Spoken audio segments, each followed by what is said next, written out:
धनिया से भरी रसोई। पूजा को गुप्ता परिवार में ब्याह कराए अभी चंद ही दिन बीते थे। पहली रसोई के बाद धीरे धीरे पूजा ने घर के कामों में हाथ बटाना शुरू कर दिया था। माँ जी, दाल तो बन गई है, बस आप बाजार से थोड़ा सा धनिया पत्ता मंगवा दीजिए, फिर उसके बाद मैं सबका खाना लगा देती हूँ। अरे बेटा, सर्दियों का मौसम है, शाम के 8 बज गए, अब अंधेरे में कौन बाहर जाएगा। तुम ऐसा करो, ऐसे ही निकाल दो, सब लोग खाना खा लेंगे। नहीं माँ जी, ऐसे कैसे बिना धनिया डाले कोई सब्जी बनती है क्या? सब्जी में जब तक धनिया ना डाला जाए तब तक वो अधूरी होती है। आप धनिया मंगवा कर दीजिए ना। कौन सा लाख 2 लाख का सामान मांग रही हूँ मैं, 2-4 रुपए में मिलने वाली चीज है, उसके लिए भी आप इनकार कर रही हैं। फिर कल को मुझसे शिकायत मत कीजिएगा कि नई नवेली दुल्हन ने आकर रसोई के कामों में मन नहीं लगाया। देखो पूजा, बाजार से सब्जी भाजी लाने का काम तो मैं ही करती हूँ, लेकिन सच बात यही है कि अब सब्जी का भारी बोझा उठाकर चलने की मेरे अंदर हिम्मत नहीं बची। और वैसे भी हमारी कॉलोनी की तरफ कोई ऑटो रिक्शा वाला आने के लिए तैयार ही नहीं होता, इसीलिए सब्जी का थैला, बढ़ता हुआ वजन देखकर रोज कुछ ना कुछ छूट ही जाता है। कभी पूरा सामान घर आता ही नहीं। उसी जल्दबाजी में धनिया लाना भूल गई होंगी मैं। आज तुम मुझे बख्श दो, कल ला दूंगी तेरा धनिया। माँ जी, आज से सब्जी लाने का काम मेरा, और फिर मुझे तो स्कूटी चलानी आती है ना। मैं स्कूटी लेकर बाजार जाऊंगी और सब्जियों का भारी झोला स्कूटी पर रखकर घर ले आऊंगी। ऐसा करती हूँ, अभी से ये जिम्मेदारी मैं ही संभाल लेती हूँ। अब भी गई, अब भी आई, आप 2 मिनट इंतजार कर लीजिए। फिर क्या था, पूजा ने स्कूटी की चाबी उठाई और निकल गई धनिया पत्ता लेने बाजार। कुछ दिन बाद, अरे भाई पूजा, आ गई तुम बाजार से? कब से तुम्हारा इंतजार कर रहे हैं कि तुम आओ तो एक कप चाय बना कर दो। माँ जी, सब्जी भाजी खरीदने में थोड़ा सा समय लगता है, ऐसी कोई भी सब्जी उठाकर नहीं ले आई मैं। बड़ा सोच समझकर जांच परख के सब्जियां खरीदती हूँ, तभी तो मेरी किचन और मेरा खाना सब एकदम परफेक्ट रहता है। अरे पूजा, अपनी तारीफ कर करके तेरा मन भर गया हो, तब जरा फटाफट से अपने हाथ की बढ़िया सी चाय पिला दे। और सुन, अदरक लेकर आई है ना, या बस अपना धनिया का पत्ता ही याद रहा तुझे? 2 दिन से कह रही हूँ चाय के लिए अदरक लेती आ। तुझे पता है बिना अदरक की चाय पियो तो मेरा सर दर्द हो जाता है, लेकिन तेरे कानों पर जू नहीं रेंगती। देखिए माँ जी, मैं आपकी अदरक नहीं लेकर आई, इसमें मेरी गलती है, मैं मानती हूँ, और उसके लिए मैंने आपसे कल माफी भी मांगी थी, आज भी मांग लेती हूँ। लेकिन मेरे धनिया पत्ते को कुछ मत कहिएगा। हाँ, आपको पता है ना धनिया के साथ मेरी कितनी इमोशनल अटैचमेंट है। धनिया के बारे में कोई कुछ बोलता है तो सीधा बात मेरे दिल पर लगती है। हे भगवान, कैसी लड़की है ये, धनिया की बात करो तो दिल पर लग जाती है इसके। अच्छा चल, अब तो ज्यादा बातों को दिल पर मत लगा, जाकर बढ़िया सी चाय बना कर ले आ। ओफो, 2 घड़ी तो चैन ले लेने दीजिए माँ जी, आप तो पीछे ही पड़ जाती हैं। बोल रही हूँ ना, जा रही हूँ मैं। सास को चाय देने के कुछ देर बाद बहू बाजार से लाई हुई सब्जियां फ्रिज में रखने लगती है।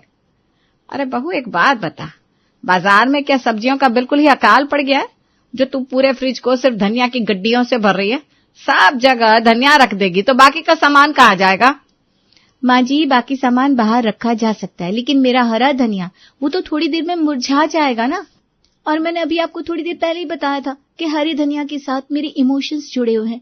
अगर मेरा धनिया मुरझा गया तो मेरा दिल भी तो उदास हो जाएगा ना माँ जी। और डॉक्टर भी कहते हैं हर किसी को अपने दिल का ख्याल रखना चाहिए। अरे कम वक्त दिल का ख्याल मतलब अपने दिल की सेहत का ख्याल। ऐसे धनिया के पत्ते फ्रिज में लगाने से थोड़ी ना दिल स्वस्थ रहेगा। छोड़िए ना माँ जी, आप तो जब देखो तब हाथ धोकर मेरे धनिया के पत्तों के पीछे ही पड़ जाती हैं। आप ये बताइए, हरा साग खाएंगी? आपको पता है सेहत के लिए बहुत फायदेमंद होता है और आंखों की रोशनी भी बढ़ती है उससे। बना दूं क्या? अच्छा चल बना ले, मुझे तो वैसे भी देसी खाना ही भाता है। अरे बहू, एक बात बता, ये हरे साग में क्या सिर्फ धनिया ही डालने वाली है, या फिर पालक, मेथी, बथुआ वो सब डालेगी कि नहीं? फ्रिज में तो दिखाई नहीं दे रहे। माँ जी, मैंने सोचा जरूरत ही क्या है पालक बथुआ की, धनिया ही काफी है। और आपको पता है धनिया की जो लाजवाब खुशबू होती है ना, उससे साग का स्वाद और भी बढ़ जाएगा। तो तू इसे हरा साग क्यों कह रही है? चटनी बोल ना, सीधा सीधा बोल, तू चटनी से रोटी खिलाने वाली है। अपने हरे धनिया को इतनी इज्जत देने की क्या जरूरत है भाई? पता नहीं क्या सनक है इस लड़की को, धनिया देखकर बिल्कुल आपे से बाहर हो जाती है। तैयार रहिए, आज आपकी बहू हरा साग बना रही है। अरे वाह भाग्यवान, फिर तो ऐसा करो अपने हाथ की गर्मा गर्म मक्के की रोटी भी बना देना, मजा आ जाएगा। पूरी बात तो सुन लो, तुम्हारी बहू हरा साग बना रही है, वो भी बिना पालक, मेथी, सरसों के। क्या बात कर रही हो? अगर कोई हरी सब्जी ही नहीं डाल रही तो फिर साग में डलेगा क्या हरा रंग? हरा रंग नहीं जी, हरा धनिया। आपकी बहू हरे धनिया को पीसकर उसी को जीरे में तड़का लगाकर हरा साग बनाकर पेश कर देगी। आपके सामने। थोड़ी देर रुकिए, आपका गर्मा गर्म हरा साग आता ही होगा। अरे भाग्यवान, इतनी शानदार कुकिंग करती थी तुम। तुम्हारे जमाने में तुम्हारे हाथ का खाना खाकर उंगलियां चाटा करते थे हम। अपनी बहू को भी थोड़ा ज्ञान दे दो। ज्यादा कुछ नहीं, 2-4 ढंग की सब्जी तो बनाना सिखा दो उसे। और अभी तो नई नई शादी हुई है बहू की। अगर अभी भी तुमने समय रहते बहू को समझाने की कोशिश नहीं की ना, तो फिर सारी उम्र ऐसे ही धनिया का साग खाकर गुजारा करना पड़ेगा। क्या भाई, खाना वो क्या सिर्फ मेरे अकेले के लिए बनाती है, जो सिर्फ मैं बहू को बोलकर उसकी बुराई लूं? आपके और आपके बेटे के मुंह में क्या दही जमा हुआ है? जिस किसी को तकलीफ हो वो खुद जाकर बहू से कहो। मैं तो वैसे भी बहुत कुछ कहती रहती हूँ उसे। सास तो वैसे भी बहू के लिए बुरी ही होती है। ससुर दीनानाथ को बहू पूजा को ऐसे खाना बनाने के लिए टोकना कुछ सही नहीं लग रहा था। मैं भी कुछ ज्यादा ही ओवर रिएक्ट कर रहा हूँ। हो सकता है बहू को वाकई कोई धनिया का साग बनाने की रेसिपी आती हो। कोई बात नहीं, आज बना लेने देते हैं। ससुर की तरफ से कोई रोक टोक ना होने के कारण बहू पूजा धनिया का साग बनाकर सबके सामने लगा देती है। क्या बात है जी, अब तो आपकी फरमाइश पर मक्के की रोटी भी बना दी मैंने। अब क्यों मुंह टेढ़ा करके खा रहे हैं खाना? खाइए ना खुश होकर। तुम्हारी कोई गलती नहीं है, तुमने तो बहुत ही बेहतरीन मक्के की रोटियां बनाई हैं। लेकिन बहू का क्या करे, उसने तो पालक की जगह धनिया उबाल कर हमारे सामने रख दिया। अब तुम ही बताओ, धनिया में से हरे साग का स्वाद कहां से लाए? खैर, अब किया भी क्या जा सकता है, जो बना है उसी को खा लेते हैं। अगले दिन पूजा, आज शाम को तैयार रहना, खाना खाने के लिए रेस्टोरेंट चलेंगे। माँ बाबू जी घर का खाना खा खाकर बोर हो गया। ठीक है, मैं तैयार हो जाऊंगी। शाम के समय सभी लोग रेस्टोरेंट जाने के लिए तैयार होकर समय पर घर से निकल जाते हैं। तुम्हें पता है, हमारे एरिया का सबसे महंगा और फेमस होटल है ये। यहाँ का खाना खाओगी ना तो उंगली चाट जाओगी। थोड़ी देर बाद वेटर खाना लेकर उनके टेबल पर लाकर लगा देता है। अरे इधर आओ जरा। दाल मखनी, कढ़ाई पनीर, ये सब इतने बेरंग क्यों नजर आ रहे हैं? कितना महंगा होटल है आपका। और आपकी कुक को इतना भी नहीं पता कि जब तक सब्जी में धनिया ना डले रेसिपी पूरी नहीं होती। ऐसे कैसे होटल चलाएंगे आप? इतना महंगा खाना बेच रहे हैं और सब्जियों में 4 पत्ते धनिया तक नहीं डाल रखा। अरे पूजा, क्या कर रही हो? कहीं भी शुरू हो जाती हो। अरे अब तुम्हारे हिसाब से थोड़ी ना होटल चलाएगा वो। उसके यहाँ जैसे काम होता है वैसे ही करेगा। तुम भी ना सोचे समझे बिना कहीं पर कुछ भी बोलने लग जाती हो।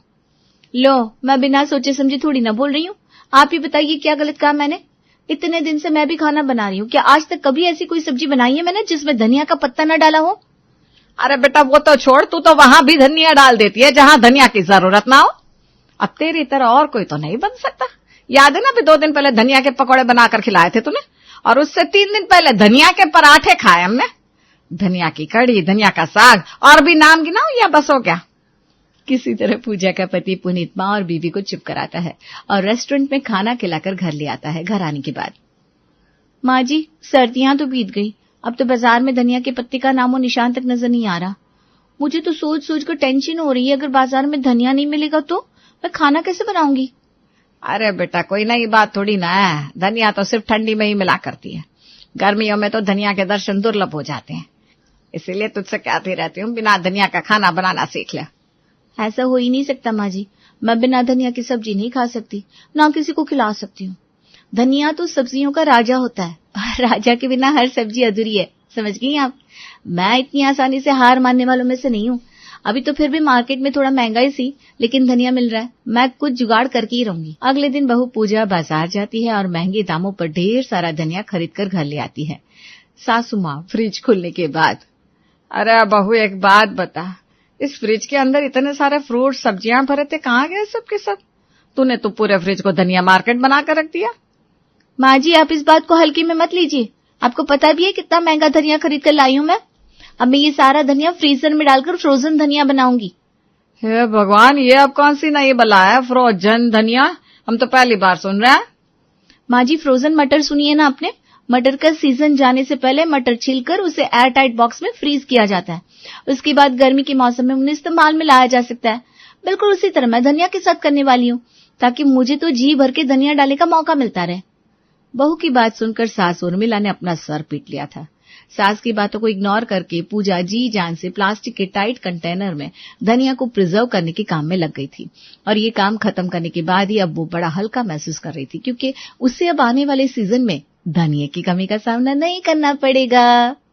हर गुजरते दिन के साथ गर्मी अपना प्रचंड रूप लेती जा रही थी। शुरू शुरू में तो बहू पूजा ने अपने फ्रीजर में रखे हुए धनिया को जी भर के इस्तेमाल में लिया, लेकिन आखिर फ्रीजर की स्टोरेज की भी कोई कैपेसिटी होती है कि नहीं। 1 महीने के अंदर पूरा धनिया खत्म हो गया। अब एक बार फिर से प्रश्न वहीं का वहीं खड़ा था, धनिया कहाँ से आएगा। माँ जी एक बात बताइए, क्या ऐसा नहीं हो सकता कि धनिया हम अपने घर में उगाए, फिर हमें किसी के ऊपर डिपेंड ही नहीं रहना पड़ेगा। आप देख रही है ना, इस सब्जी वाले को इतना लेट आता है, उसके चक्कर में कितने काम अटक जाते हैं। बहू अगर घर में धनिया उगाने से तेरी ये रोज रोज की धनिया की चिक खत्म हो सकती है तो उगा ले, मुझे इसमें क्या समस्या हो सकती है। सास की बात सुनकर बहू पूजा इंटरनेट पर धनिया उगाने का तरीका समझ लेती है और अगले ही दिन आंगन में धनिया के बीज लगाकर उसके बड़े होने का इंतजार करने लगती है। माँ जी मैंने तो सब कुछ बिल्कुल वैसे ही किया जैसा कि YouTube के वीडियो में बताया गया था, लेकिन पता नहीं क्यों मेरा धनिया उगने का नाम ही नहीं ले रहा। लगता है धनिया में खाद और उर्वरक और बढ़ाने पड़ेंगे। हमारे यहाँ की मिट्टी में ना पोषक तत्व नहीं है, तभी धनिया उग नहीं पा रहा है। पूजा अगले ही दिन फूल पौधे बेचने वाले के पास पहुंच जाती है। भैया मैंने अपने घर पर जमीन में धनिया के बीज डाले थे, लेकिन धनिया तो उगने का नाम ही नहीं ले रहा। आप बता सकते हैं क्या बीमारी हो सकती है, उसके अनुसार थोड़ी दवा वगैरह दे दीजिए। मैडम धनिया अभी नहीं जमेगा, कमी आपके बीज में नहीं है, आपकी जानकारी में इसी धनिया के बीज को 4 महीने बाद डालेंगे ना तो धनिया निकल आएगा, लेकिन इस समय नहीं। आप ही बताओ, अभी कहीं बाजार में धनिया दिखाई दे रहा है? भैया जी बाजार में धनिया नहीं मिल रहा, तभी तो घर में उगाने की कोशिश कर रही हूँ। आप तो बस उपाय बताइए, वो सब मैं देख लूंगी। अगर ऐसी बात है तो आप ये उर्वरक ले जाइए, जमीन को इतना उपजाऊ बना देना कि हो सकता है कि अगले महीने आपके धनिया के बीज में से धनिया के छोटे छोटे पौधे निकले। अरे वाह, जब आपके पास इतना अच्छा उर्वरक है तो क्यों टाइम पास कर रहे थे, लाइए दीजिए। बहन जी हम तो यहाँ बेचने के लिए बैठे हैं, लेकिन असल बात यह है कि जो उर्वरक आप मांग रही है ना वो बहुत कीमती है। आप खरीद पाएंगी? हाँ क्यों नहीं खरीद पाएंगे, आप दीजिए तो। दुकानदार के बढ़ाने चढ़ाने के कारण पूजा हजारों रुपए का फर्टिलाइजर खरीद कर घर ले आती है और धनिया के बीजों पर सुबह और शाम छिड़कना शुरू कर देती है। लेकिन फूटी किस्मत, पूजा के धनिया के पौधों में तब भी धनिया निकलने का नाम ही नहीं ले रहा था।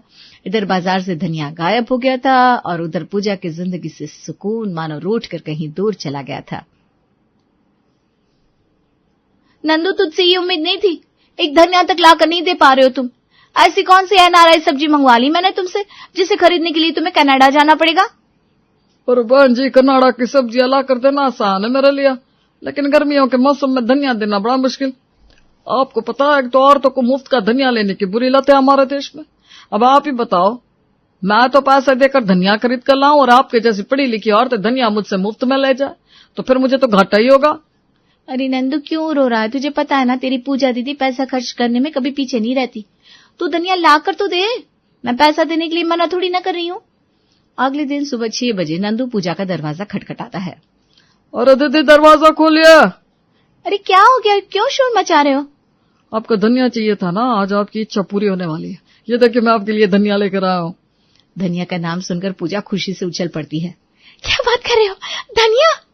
हाँ धनिया, देख लिया दीदी, आपके नंदू ने जुबान दी थी, आपको ले आया ना मैं आपके लिए धनिया। ये क्या तू धनिया ले आया? 4 पत्ता धनिया लेकर आया है और शोर ऐसे मचा दिए जैसे 2-4 किलो ले आया हो। ये बता कितने का है तेरा ये धनिया? 100 रुपए का है। नंदू 100 रुपए में 4 पत्ते धनिया? तुम्हें शर्म आती कि नहीं? तू हमारी मजबूरी का फायदा उठा रहा है। बस दीदी वही बात करती ना आपने। नंदू ने तो अपना वादा निभा दिया, लेकिन अब आप अपने वादे से फिर रही हो। आप ही ने कहा था आप पैसे देकर धनिया लोगी। नंदू का महंगा धनिया किसी तरह 2 दिन तक पूजा ने चला लिया। 2 दिन के बाद फिर से वही शुरू हो गया। भाग्यवान, आजकल देख रहा हूँ बहू का व्यवहार कुछ बदला बदला सा नजर आ रहा है। खाने का समय हो रहा है, लेकिन मजाल है जो महारानी थाली में लगाकर खाना दे दे। पता नहीं कहाँ और किसके साथ फोन पर लगी हुई है। ठीक कह रहे हैं आप, मैं भी देख रही हूँ आजकल ना तो बहुत समय से खाना बनाती है और अगर बन भी जाए तो उसके बाद थाली में परोस कर खाने के लिए नहीं देगी। न जाने किसके साथ ये टुनटुना कान में लगाकर बातें करती रहती है। अरे बहू 2 बज गए, तुम्हारा लंच का इंतजार करते करते। फोन पर बातें बाद में कर लेना, पहले खाना खिलाओ। माँ जी 10 मिनट में लगा रही हूँ खाना, आप लोग ना बहुत जल्दबाजी मचाते रहते हैं। देख बेटा, हम तो चाहते नहीं थे कि ये बात तुझे बताए, लेकिन 1 सप्ताह हो गया तेरे बीवी के लक्षण सही नहीं लग रहे। अरे घर के कामों में ध्यान ही नहीं है उसका, पूरा दिन मोबाइल लेकर न जाने किसको फोन मिलाती रहती है, समय से खाना तक नहीं मिल रहा मैं। पूजा, मैं जान सकता हूँ कि आखिर पूरा दिन फोन पर किसके साथ लगी रहती हो तुम? और माँ बाबूजी खाना मांग रहे तो खाना क्यों नहीं लगा रही हो उनका? ऐसा कौन है फोन पर जिससे बात करना माँ बाबूजी को खाना देने से भी ज्यादा जरूरी है? हाँ, ज्यादा जरूरी है, क्योंकि फोन पर मैं सब्जी वाले से बात कर रही हूँ। आपको पता भी है कितनी मुश्किल से पूरे एरिया के सब्जी वालों का फोन नंबर निकाला है मैंने। अब मैं फोन कर करके सब्जी वालों से कंफर्म कर रही हूँ कि किसी के पास हरा धनिया आया कि नहीं। खाना तो मैंने कब का बनाकर रख दिया है, लेकिन हरे धनिये का इंतजाम नहीं हो पा रहा है। एक बार धनिया मिल जाए तो उसके बाद माँ बाबूजी के लिए खाना लगा देती हूँ। पत्नी की बात सुनकर पुनीत हक्का बक्का रह गया। शाम के समय, पूजा, माँ बाबूजी और मैंने डिसाइड किया है कि हम सब कल तुम्हारा बर्थडे बहुत ही धूमधाम से मचाएंगे। और सबसे खास बात, तुम्हें तुम्हारी मनपसंद चीज भी मिलने वाली है। लगता है मेरे बर्थडे पर पुनीत डायमंड रिंग लाकर देने वाला है। मुझे नहीं पता था इतनी जल्दी मेरी विश पूरी हो जाएगी। शाम के समय सास, ससुर और पुनीत तीनों उसे गिफ्ट पेपर में लिपटे हुए 3 डब्बे पकड़ा देते हैं। तीनों डब्बों को पूजा खुशी खुशी खोलती है तो सामने डब्बे में रखे हुए धनिया को देखकर उसके होश उड़ जाते हैं। पुनीत तो कह रहा था तेरे लिए डायमंड रिंग ले लेते हैं, लेकिन मैंने समझाया उसे कि बहू को तो बस धनिया देकर ही खुश किया जा सकता है, डायमंड रिंग की उसे कोई वैल्यू ही नहीं है। बस फिर क्या था, पुनीत 2 गुने दाम देकर पूरे मार्केट का धनिया तेरे लिए पैक करवा के लाया है। अब तक खुश है ना बेटा? अपने बर्थडे पर डायमंड रिंग की जगह धनिया पत्ता गिफ्ट में पाकर पूजा को ऐसा सदमा लगा कि उसके बाद बेचारी सब्जियों में धनिया डालना ही भूल गई।